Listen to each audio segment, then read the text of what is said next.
everyone, Cornelia from Piping Petals. Welcome to my online tutorial for piping a buttercream Magnolia.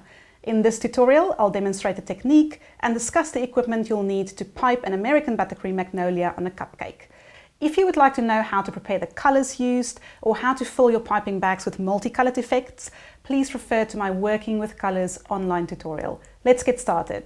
For the Magnolia, we need 4 different piping tips.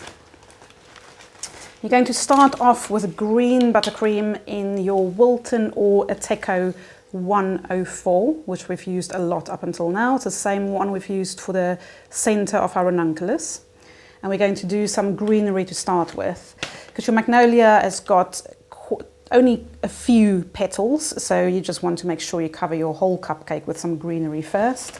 We're then going to move on to an Ateco 126K, which is quite a big tip for a large petal, but in a similar fashion with a wide end at the bottom and a narrow end at the top.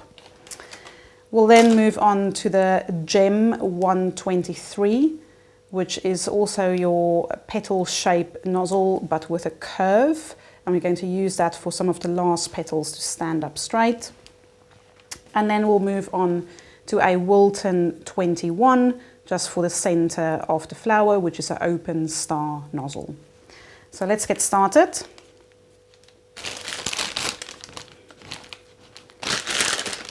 Ateco or Wilton 104, wide end of the nozzle against your cupcake, narrow end facing out, and we're going to go around making leaves. It doesn't have to look pretty. These are meant to be greenery underneath your flower, so it can be various different shapes if you wanted to.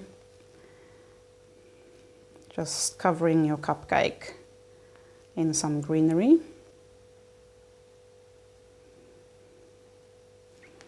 There we go. So moving on to your Ateco 126K. Wrap around your finger nice and tight.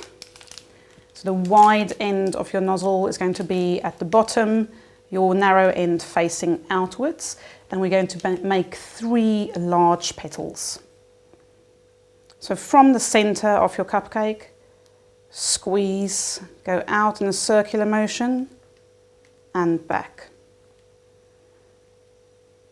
You want to do it in a triangle shape, so your second one needs to be there and a third one over there.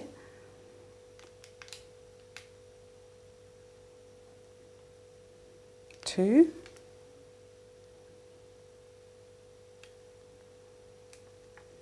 3. You can see as well, I'm using my left hand to help with the turning of your petal. So as you use your right hand to go in a round motion like this, I'm also turning my left hand at the same time. Give your nozzle a wipe, tighten your bag, and now we're going to do the next layer of petals, 3 again, overlaying the gap between the previous layer of petals, and at the same time try and tilt your nozzle just a little bit upwards to get a bit more height on your petals.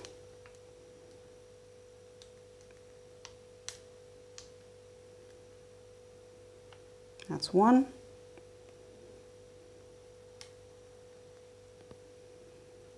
Two.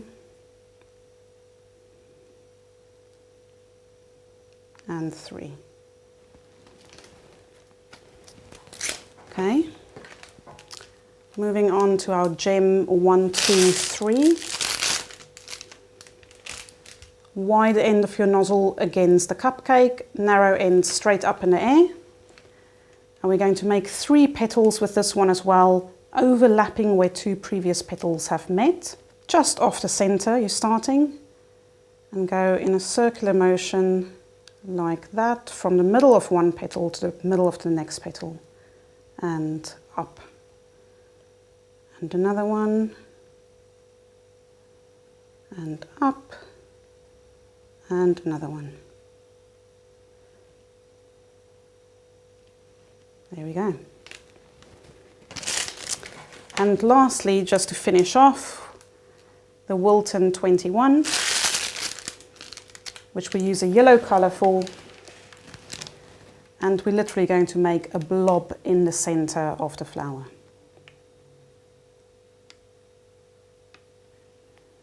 And there you have your magnolia. A very clean, crisp look to include in your bouquets. I hope you've enjoyed this tutorial. You can also subscribe to my Blooming Bakes YouTube channel for complimentary videos on how to make the best American buttercream for piping flowers, as well as cupcake recipes and lots more. See you soon.